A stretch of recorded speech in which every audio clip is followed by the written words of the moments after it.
बिस्मिल्लाहिर्रहमानिर्रहीम। अस्सलाम वालेकुम। Welcome to blue pen kitchen. आज मैं आपके साथ बेकरी स्टाइल पिज़्ज़ा की रेसिपी शेयर कर रही हूँ, जो कि हम बग़ैर चीज़ के, बग़ैर ओवन के, बग़ैर मायों के और बग़ैर ही वाइट सॉस के बनाएंगे, जो कि बहुत ही टेस्टी बनेगा। तो चलिए स्टार्ट करते हैं। तो सबसे पहले एक बाउल में हम हाफ़ कप नीम गर्म पानी लेंगे। पानी इतना गर्म होना चाहिए कि हमारी फिंगर जो इसके अंदर डिप हो सके। 1 टीस्पून चीनी का ऐड कर देंगे, half teaspoon dry east add कर देंगे, मिक्स कर देंगे और कवर करके इसको 10 मिनट के लिए छोड़ देंगे ताकि ईस्ट एक्टिव हो सके। तो चलते हैं नेक्स्ट स्टेप की तरफ। तो इसके लिए एक अदद बाउल लेंगे, बाउल के ऊपर छन्नी रख देंगे, 1 कप मैदा छन्नी के अंदर डाल देंगे, हाफ़ टी स्पून इसके अंदर नमक का ऐड कर देंगे और इसको छान लेंगे। स्पून की मदद से मिक्स कर देंगे ताकि मैदा और नमक अच्छे से मिक्स हो जाए। आप इसके अंदर डालेंगे जो पानी में हमने चीनी और ईस्ट हल करके रखी थी, वो सारी इसके अंदर ऐड कर देंगे। 1 टेबलस्पून कुकिंग ऑयल ऐड कर देंगे और पहले स्पून की मदद से मैदे को अच्छे से मिक्स कर लेंगे। जब सारा मैदा इकट्ठा हो जाए तो फिर इसको हाथ की मदद से हम गूंद लेंगे। जब डो इस शक्ल में आ जाए तो काउंटर पे थोड़ा सा मैदा डस्ट करेंगे और डो को काउंटर पे ले आएंगे और हाथों की मदद से इसको मसल कर अच्छे से गूंद लेंगे। ऐसा करने से क्या होगा, ये होगा कि हमारा पिज़्ज़ा जो है बहुत ही सॉफ्ट और फ्लफ़ी सा बनकर तैयार होगा। अब डो को हाथों की मदद से ऐसे इकट्ठा कर लेंगे, बाउल में ऑयल ब्रश कर लेंगे, डो को बाउल के अंदर रख देंगे और हल्का सा ऑयल ब्रश की हेल्प से डो के ऊपर लगा देंगे और इसको कवर करके इतनी देर के लिए छोड़ देंगे कि डो जो है वो साइज़ में डबल हो जाए। तो चलते हैं नेक्स्ट स्टेप की तरफ। सबसे पहले हम स्लरी तैयार करेंगे। एक बाउल में 3 टेबलस्पून हम लेंगे कॉर्नफ्लोर का और इसमें 3-4 टेबलस्पून पानी ऐड करेंगे या इसमें दूध ऐड कर देंगे और इसका पेस्ट बना लेंगे। अच्छे से इसको मिक्स कर लेंगे। स्लरी जो है वो हमारी तैयार हो गई है, इसको साइड पे रख देंगे। अब पिज़्ज़े के लिए हम फिलिंग तैयार कर लेंगे। पैन में 3 से 4 टेबलस्पून ऑयल लेंगे और 1 टीस्पून लहसुन अदरक का पेस्ट इसके अंदर ऐड कर देंगे और लहसुन अदरक को फ्राई करेंगे। इतना फ्राई करेंगे कि लहसुन अदरक का कच्चापन ख़त्म हो जाए और प्यारी सी खुशबू आने लगे। तो अब इसके अंदर डालेंगे प्याज। तो एक बड़े साइज़ की प्याज को मैंने बहुत बारीक सा चॉप कर लिया है, ये ऐड कर देंगे। प्याज को हमने ब्राउन नहीं करना बल्कि इसको हल्का सा सौते करना है, थोड़ा सा बस इसका कलर चेंज हो जाए, तो बस हमें इतना ही रखना है। अब इसके अंदर बॉयल और रेशा की हुई चिकन ऐड कर दूंगी।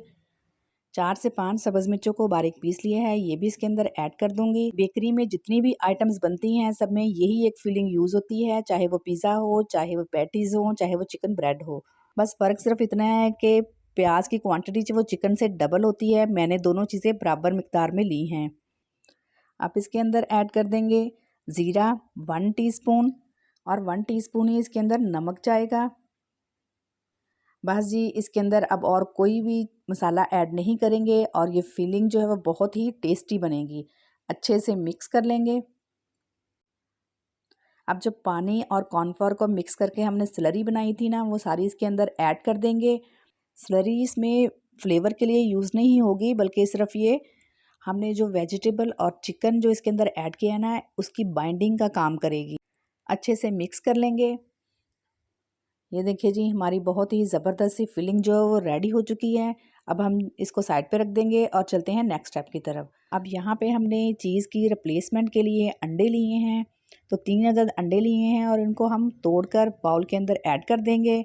चूँकि हम लो बजट में पिज़्ज़ा बना रहे हैं तो यहाँ पे चीज़ तो यूज़ नहीं करेंगे ना। तीनों अंडे तोड़ लिए हैं मैंने। अब इसके अंदर 1/4 टीस्पून नमक ऐड करेंगे और ब्लैक पेपर ऐड करेंगे 1/4 टीस्पून, ताकि अंडे जो हैं फीके ना रहें। इनको अच्छे से फेंट लेंगे। चीज़ के बगैर भी ये पिज़्ज़ा बहुत ही टेस्टी बनेगा। चलें जी, अंडे जो हैं वो फेंट लिए हैं तो इनको साइड पे रख देंगे। अब देख लेते हैं अपनी डो को। तो देखिए जी, रो जो है वो थोड़ी सी राइज़ हो चुकी है। अभी ये कंप्लीट नहीं है, इसको मज़ीद हम राइज़ होने के लिए रखेंगे। काउंटर पे हम मैदा डस्ट करेंगे और डो को इसके ऊपर ले आएंगे। डो को हाथों की मदद से फोल्ड करते हुए ऐसे इसका एक पेड़ा सा बना लेंगे। अब इसको हाथों की मदद से या फिर बेलन की मदद से इसकी बड़ी सी रोटी बेल लेंगे। ये देखें जी, मैंने पिज़्ज़ा की रोटी बेल ली है। अब हम एक पिज़्ज़ा पैन लेंगे और इसे ऑयल से ग्रीस कर लेंगे। अच्छे से ग्रीस करेंगे ताकि पिज़्ज़ा जो है पैन के साथ चिपके ना। अब रोटी को पैन के अंदर डाल देंगे और हाथों की मदद से ऐसे फैला देंगे, कवर कर देंगे और 15 से 20 मिनट के लिए इसको छोड़ देंगे ताकि डो जो है वो अच्छे से राइस हो जाए। ये देखें जी, डो जो है वो अच्छे से राइस हो गई है और काफ़ी सारी फूल गई है।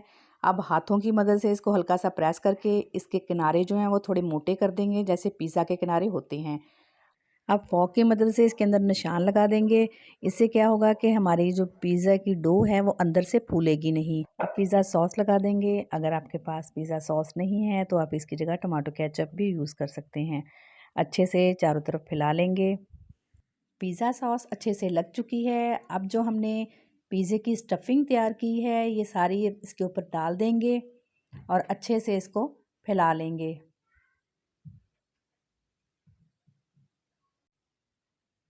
ये देखिए जी, सारी फिलिंग मैंने इसके ऊपर फैला ली है। अब ये कुछ वेजिटेबल हैं, ये हम इसके ऊपर लगाएंगे। सर्कल में कटी हुई शिमला मिर्च हैं और टोमेटोज़ हैं। यहाँ पर वेजिटेबल्स आप अपनी पसंद से भी ले सकते हैं। अब जो अंडे हमने फेंट के रखे थे वो सारे हम इसके ऊपर फैला देंगे। अंडों को पिज़्ज़े के ऊपर डालते वक्त मैं कैमरा ऑन करना भूल गई थी, तो इसके लिए मैं माज़रत चाहती हूँ। अंडे मैंने आपके सामने फेंटे थे, उसमें और कुछ भी नहीं करना, बस अंडे उठाने हैं और पिज़्ज़े के ऊपर डाल देने हैं। कढ़ाई को मैंने 10 मिनट पहले प्री हीट होने के लिए रख दिया था। इसके अंदर नमक बिछा दिया है और स्टैंड रख दिया है। अब पिज़्ज़े को बड़ी एहतियात के साथ हम इसके अंदर ऐड कर देंगे। कढ़ाई बहुत गर्म है, इसलिए काम बहुत केयरफुली करेंगे। फ्लेम को लो टू मीडियम कर देंगे और ऊपर से कवर कर देंगे इसे, और पिज़्ज़े को तकरीबन 15 से 18 मिनट तक बेक करेंगे। इसके बाद हम चेक करेंगे। पिज़्ज़े को बेक होते हुए 18 मिनट हो चुके हैं, तो माशाल्लाह अल्हम्दुलिल्लाह हमारा पिज़्ज़ा जो है बेक हो चुका है। तो हम सर्विंग प्लेट पे निकालते हैं। अगर आपको मेरी ये रेसिपी पसंद आए तो प्लीज़ मुझे सपोर्ट करें, चैनल को ज़रूर सब्सक्राइब कर दें। इसी से मुझे मोटिवेशन मिलती है और पता चलता है कि मैं अच्छा काम कर रही हूँ। अब मैं आपको काट के दिखाती हूँ। तो ये देखिए जी, कितना ही ज़बरदस्त पिज़्ज़ा बना है और खुशबू भी बहुत ही प्यारी है इसकी। और पीछे से देखें इसकी डो कितनी ज़बरदस्त बनी है, बिल्कुल भी जली नहीं है। और खाने में तो ये बहुत ही टेस्टी है। जब आप इसको बनाएंगे तो कोई कहेगा ही नहीं कि ये आपने बग़ैर ओवन के और बग़ैर चीज़ के घर में बनाया है।